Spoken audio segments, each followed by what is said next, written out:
And so welcome to the session which is focused on youth impact, origins, challenges and learnings with E Wen Wong and Matthew Goldsworthy. So please go to the program, page 10, to find the collaborative notes. And I'll just hand over to E Wen and Matthew. Great. Kia ora, E Wen and Matthew. Great. Kia ora. Kia ora. Awesome. Cool. I guess, yeah, firstly, thank you so much for having us, and for also everyone who tuned into my performance earlier. I really appreciate it. So yeah, this session is all around youth impact and how we can support rangatahi to form impactful ventures. It's awesome that we're all sitting here today, and just seeing that the amount of knowledge and expertise in this room is phenomenal. But really, I see it as kind of my role as a young person, and I know E Wen, you feel the same, to really support our young people in growing up with the idea of giving back and with the idea of creating purposeful ventures. So I think that the way that E Wen and I have structured this is we're going to talk a little bit about, so from each of our individual perspectives, about our journey and kind of what we've done and what we do, and then we'll open the floor up to some questions, and then go into breakout rooms and have a chat about how we can support young people in creating impactful ventures. Yeah, so E Wen, how about you introduce yourself and let everyone know what you do? Kia ora, e te whānau ko E Wen toku ingoa. So the organisation I founded is called PSR Beaches, Plastic Solution for Our Beaches. And so I guess a brief rundown of what that is. It's a youth for youth organisation which has two main arms. So it's got our education arm, which is teaching young people about plastic pollution, its impacts, and also the small changes they can make in their own lives to help mitigate the effects of plastic pollution. And then on the other hand, we've got the action arm. So that's where we organise things like beach cleanups, conferences, tree plantings and the like.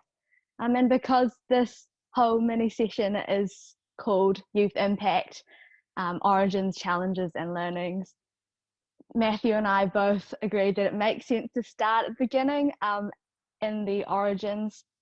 And so where PSR Beaches was founded, it was founded in 2016, so when I was 13 years old. But the actual origins of the organisation started before then. So a few years back in 2013, when I was 10 years old, and it was through an organisation. It was actually my second year being involved in an organisation called Future Problem Solving New Zealand. And obviously you've only got a small amount of time, so I won't go too deeply into that, but I really encourage you to have a look into future problem solving. So the topic that we were given for the national finals was called Ocean Soup, and that was all revolved around plastic pollution. And so as a 10-year-old, we were looking at things like the Great Pacific Garbage Patch and impacts on marine ecosystems, but also things like, ironically, the Boy and Slart's big ocean cleanup project, which is like a reel to collect plastic from the Great Pacific Garbage Patch. And actually just recently he launched his first few trials of that, so it's interesting to see that progression. But from there I became really conscious about plastic pollution and the impacts it was having. So I started volunteering for a lot of organisations that were environmentally focused, such as the Sustainable Coastlines and 350 Aotearoa. And throughout that I identified a need. Well, there were lots of young people getting involved, but to put it into a context that's related to what we're facing now, it's almost as if we were all acting in our singular bubbles. So we were volunteering in our singular bubbles. So I identified a need for us to sort of come together more. So I founded PSR Beaches in 2016 when I was 13 years old, and I think that leads quite nicely into some of the challenges I faced myself. So one of the obvious ones is stuff like being 13, you can't establish a charity until you're 16. That was quite difficult. And other things like networking, which is a bit difficult when you're 13. But I think there were also lots of learning points from that. So from the biggest challenge, probably the biggest challenge for me was that and I know that a lot of young people have this when they're starting organizations, is that we've got so much energy and so many ideas for the things that we want to do that it's easy to lose, to not have a clear vision. So in terms of something that I learned, and something I would answer to the classic question of, if you ask me what I would tell myself now, it would be probably to sit down with myself and other people who are more experienced than me and just nut out exactly what I wanted to do and how I really wanted to do that. Because at the start it was quite chaotic. There were a million projects going on. We had everything from like working with drones to detect plastic and feed that into an app, to conferences about plastics, and where we had like everything from speakers to beeswax workshops and tree plantings. So it was a bit crazy. And so I think it was really only last year where I realized that that conference aspect, where we could combine those education and action arms, was where we wanted to go with PSR Beaches. So that's like a short snippet of PSR Beaches. Matthew, do you want to follow on from that with Youth Arts New Zealand? Yeah, sure. Awesome. Just before I do, I just want to kind of tautoko that your understanding of collective impact and that point. I think that's a really cool kind of takeaway from this session. Is that people coming together can have so much more impact as a collective than we can individually. So really appreciate that. Yeah, so Youth Arts New Zealand, so we are a creative social enterprise that connects, showcases and develops young creatives in Aotearoa. So essentially we going into it, we asked, right, how can Aotearoa really become a creative launch pad for the next generation of creative New Zealanders? So really addressing that bridge between what I like to call bedroom creativity and the creative industries, and making that journey and those stories accessible. It didn't start that glamorous at all. Not sure if you can call it glamorous, but articulate, I guess. The way that it started, I guess, was when I was 7 or 8 years old. I was sitting in school, and there was no school orchestra, and I played piano, and I was really annoyed that I didn't have an opportunity to share my music with the school. So I started up the school orchestra, and we played our first piece, which was Ode to Joy. And I'm not sure how many of you know much about music, but we had piano and violin and all of these instruments, which are great, and they essentially play in a key called C. Essentially, it's so they're at what's called concert pitch, and then we had a whole bunch of other instruments that were in things like B flat and E flat, like clarinets and saxophones and all of those funky instruments.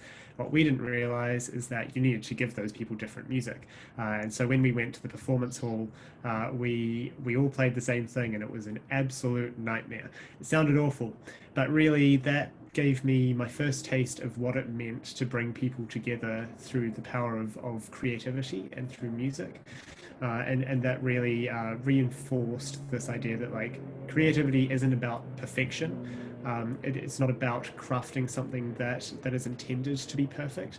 It's about the actual creative process. It's about bringing people together. It's about that community and that connection with others. So anyway, fast forward a few years and go to, when was it, 2018. I ran a concert called The Thing About Music, sorry, 2017, Thing About Music, which was a concert on the North Shore of Auckland, where I'm based at the moment.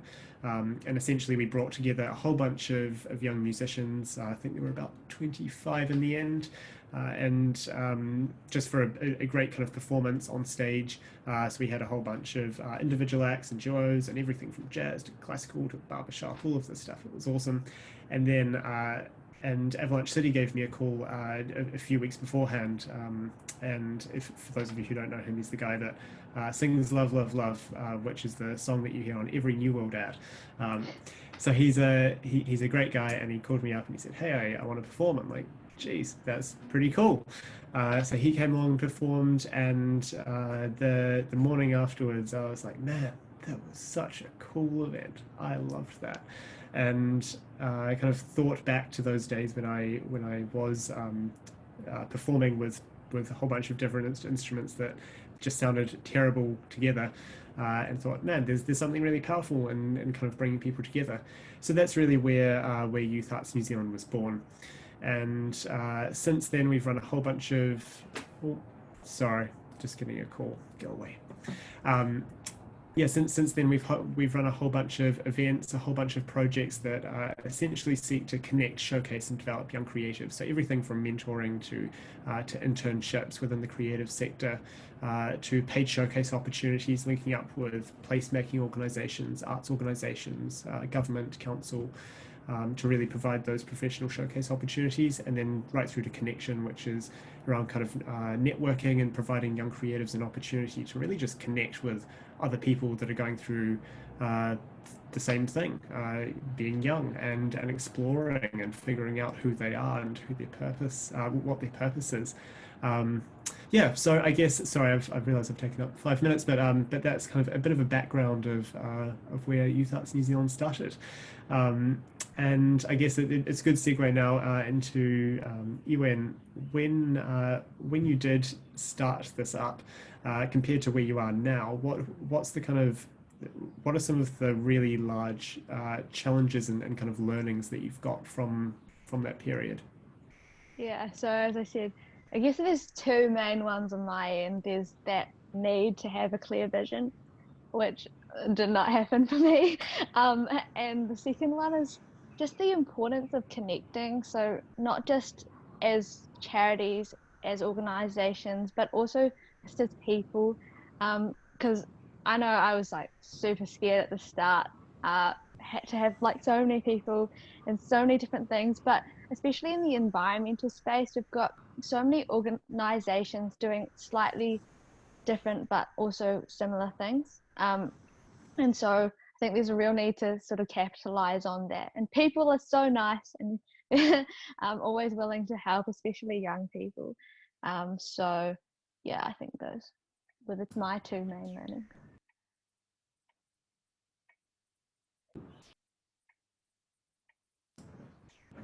For some reason I can't, oh, there we go. I can unmute myself. Yeah, no, I totally agree. I think there's such an awesome group of people in New Zealand, like yourselves, that are attending today, that are really dedicated to impact and to purpose, and really supporting young people through that, which is really cool to see. And so for me, because I had that kind of a little bit more confidence perhaps than some of my peers, I was able to really reach out to people and not be too afraid of rejection or whether things didn't work out. But yeah, really the tricky thing was encouraging my peers to also do that, and also other people that had something to give back, encouraging them to give back to young people as well and act in that kind of mentoring capacity. Because the reality is, I mean, people that are established or have been in the workforce for a while, they have learnings and they have these experiences, and actually democratizing that and understanding or sharing those learnings with young people is so crucial. And I mean, I've got a little note on my laptop and phone that's just like quotes that I've got from people that I update regularly, just with all of these kind of little snippets of learnings from a bunch of people that I look up to and that I admire. And it's really useful for me to just go, oh man, there's so much wisdom out there, and there's so much going on, and I feel very grateful and lucky to be able to tap into that. But in terms of the key challenges for me, I think definitely, and this is one that Stephen can speak to, as well as I'm sure a bunch of you, is that, man, starting a charity is difficult. And especially as a young person, it's so hard to actually find out what are the next steps. Where do I go? Who do I talk to? It's so overwhelming. And so for someone like me, I was so driven, so passionate, and I just wanted to get this off the ground. But the reality was, it took me about a year and a half to actually fully understand what the structure was, who I needed to speak to, what I needed to do. And it was really frustrating because I just wanted to go out and do it. As E Wen said, like, we have so much energy, so much passion for this. It was really difficult. I think there was a good amount of growing up I did in that time, though, and it was somewhat necessary. But for me, I would have really appreciated a kind of a consolidated place where I could go that just teaches me about impactful ventures and what it means to set up a social enterprise or set up a charity, or what the kind of what the outcomes of that are, and what procedures you need to follow in order to set that up or kind of carry it through. In terms of so the other question that Ewan and I have been thinking about for the session is, what do we wish we had known when we started that we know now? And I mean, I'm not sure about you, Ewan, but for me, everything. I started Youth Arts when I was, I think, 17, and now being 20, in these 3 years, man, I've learned so much. But it's only because really people have believed in me enough to impart their wisdom and their knowledge, and that's been absolutely incredible. But yeah, one of the things that I wish I'd known is that literally everyone is figuring things out. And as a young person, I was always like, man, I'm getting into the workforce. I need to know what I'm doing, because everyone else does. The reality was, it was, I mean, no one really knows what they're doing either. Everyone's just kind of figuring things out as they go. And it's such a reassuring, such a kind of a stabilizing, grounding, kind of, I don't know, thing to understand, this fact that really everyone's just going through the same thing, and learning and experiencing and figuring things out. So yeah, that was really crucial for me. And I think really what's important for our young people is not necessarily to have figures of inspiration to go, okay, here's where I am now. It's for those figures of inspiration, those mentors, if you will, to be honest, to be to really communicate their values and where they started. Where did your journey start? How did you actually go from where you are now, or where you were, to where you are now? Yeah, and I think just like, it's okay not to know sometimes. For me, leadership is around really empathy and integrity and understanding, not about putting on a persona. And so that's been a huge learning for me over the last few weeks, when, to be honest, there are a few weeks in this lockdown where mentally I really wasn't doing very well, and trying to kind of communicate that with the team. I wasn't very effective at that initially. I was quite just kind of pushing forward the fact that I was really productive and doing all these things, and it's like, hang on, why am I doing this? This doesn't make me feel good. It doesn't make the team feel good. So yeah, I would say that the importance of being honest and open and really just being yourself is one of the biggest things that I've learned. I'm keen to kind of push that forward to you, Ewen, before we go into the breakout rooms. In terms of, like, is there anything else that you want to comment on around learnings and kind of things that you wish you'd known when you started? Yeah, so it's sort of just jumping on that idea of just really wanting to get things off the ground. I felt the same, like in the sort of same place. And I think one of the learning from that is to really slow down. Like you want to just taking the time to just reflect on things, not just at the start of your journey or like at the end of things, but just when you're doing it, just take a minute to say, oh, okay, that's just the last thing that I did, and sort of reflect, and also celebrate the small wins and the big wins as well, because they're all really important. And the other thing would probably be, don't, well, especially in the environmental space, not everyone's going to agree with you and the message that you're putting forward. So I think it's been really valuable just to focus on the things that you can do, and the change that you can make, instead of sort of trying to fight battles. Yeah, so that's basically it for me. Yeah. Awesome, great to hear. Sorry, Erica, I know I've thrown you on the spot a bit. We did say that we weren't going to do breakout rooms, but just wondering if that would be possible. Yeah, That's fine. no problem. That's fine. Yeah. Oh, awesome. Yeah. Cool. Okay, great. So yeah, I guess this is a really cool opportunity for both E Wen and I to understand from this group what we can do together as a collective to really support young people to create impactful, purpose-driven ventures within Aotearoa. So whether that be within the education system, whether that be through kind of social media influencing, there's a whole bunch of different things that I feel that we could do. But I would love to draw on your collective wisdom and knowledge and hear what you all think. So yeah, can everyone just give me a thumbs up if that's a clear question and we feel like we can go into breakout rooms? Yeah, awesome, sweet as, sounds good. All right, I'll see you in the breakout rooms. All right. Thank you so much, Erin and Matthew. We just like to encourage everyone with the thoughts that you've discussed in your breakout rooms, do populate those thoughts into the collaborative notes, which you can find in the program. I'm sure all of our speakers today, and especially at this session, would love to see those ideas. And I've seen that a lot of people have utilised the collaborative notes, which has been amazing, and would definitely send those out again for everyone to reconnect.